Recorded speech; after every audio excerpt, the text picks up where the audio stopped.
Rapport de mission du 1er octobre 2023. Agent Foxy, assisté de l'agent Skull, du Bureau fédéral d'inspection des affaires sensibles. À 9h38, nous recevons un appel du ministère de la Sécurité intérieure. Enfin, Skull reçoit l'appel, qui m'était en fait destiné. Les forces de l'ordre présentes sur place nous fournissent les premiers renseignements.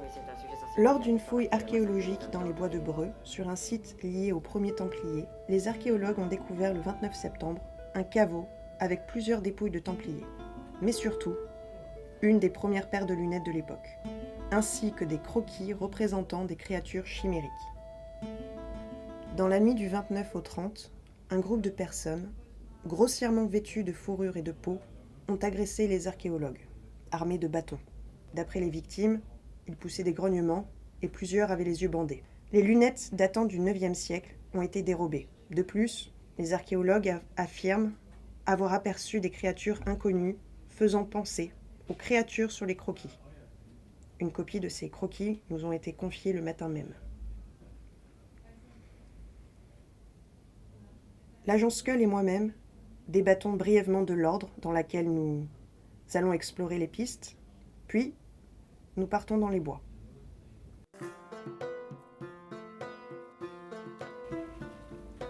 Difficiles d'accès, les bois de Breux sont réputés pour être hantés par des légendes urbaines. Les sentiers sont difficiles, la forêt est chargée d'histoire, et nous finissons par arriver à la forteresse médiévale. L'agent Skull n'est pas serein, craignant une nouvelle attaque du gang armé de bâtons.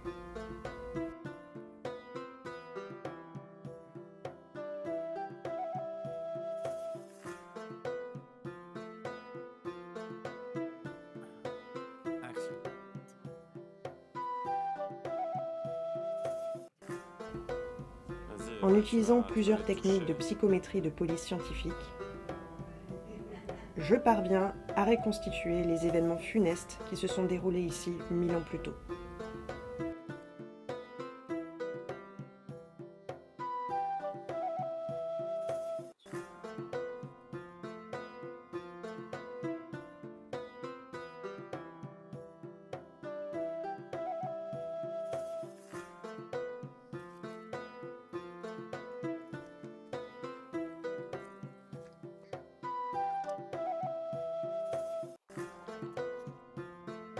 L'agent assure la sécurité du périmètre. Selon mes conclusions, il est clair que sœur Cardamone, une religieuse exclue du couvent de Bouillon en 932, vivait dans la région. Elle aurait aperçu des créatures, les aurait apprivoisées,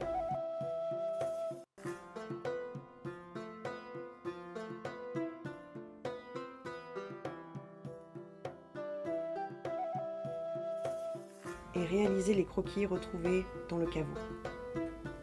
Et d'après ses coups de fusain, elle souffrait d'une déficience visuelle.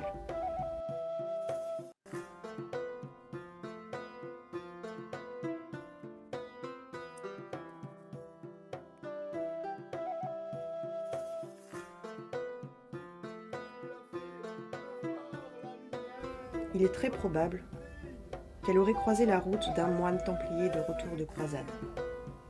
Le père Barnabé, moine guerrier, guérisseur et mystique, obsédé par l'éradication des chimères et des fées, c'est lui qui aurait récupéré les premières lunettes dans les ruines d'Alexandrie.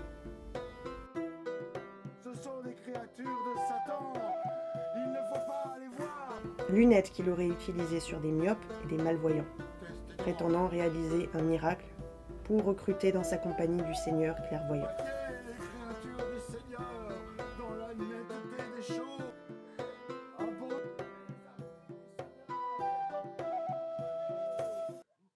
Contemplez les magnifiques nettetés que le Seigneur nous a données. Une fois briefé sur le contexte historique de cette affaire, l'agent Skull et moi-même décidons de rendre visite à une secte liégeoise, les hommes taupes. D'après nos informateurs, ce petit groupe se terre dans les souterrains de l'Outremeuse. Leurs costumes et leurs accoutrements correspondent à ceux des suspects qui ont agressé les archéologues. Skull se prépare à une rencontre musclée.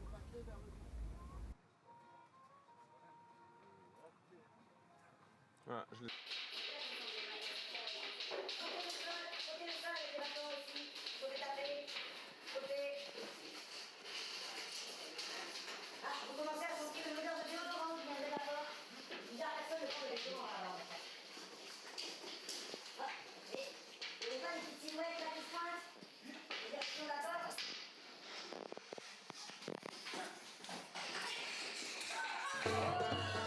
La tension est vive lorsque, de notre descente dans leur QG, nous sommes tentés de demander des renforts.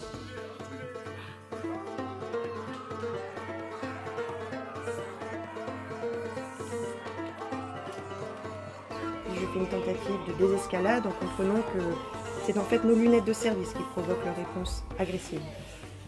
Je continue le dialogue avec eux, préférant une approche anthropologique.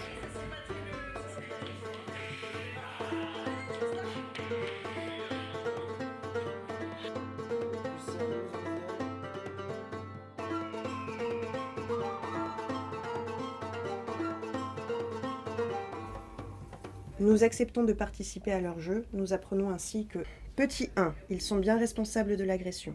2, ils ont détruit les lunettes antiques. 3, ils sont soutenus idéologiquement par un scientifique détenu pour complot terroriste dans la prison internationale de Maastricht, le professeur Goschrinder.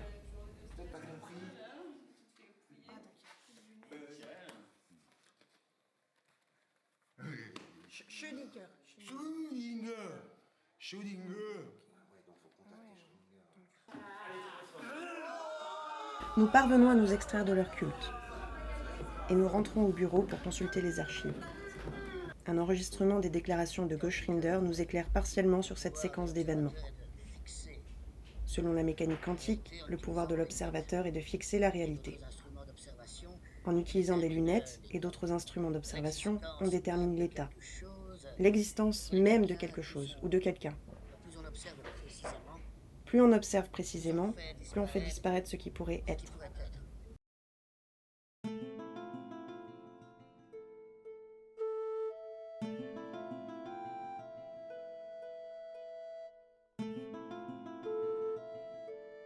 L'enquête doit se poursuivre, notamment pour assembler des preuves et déterminer quels sont les niveaux de complicité.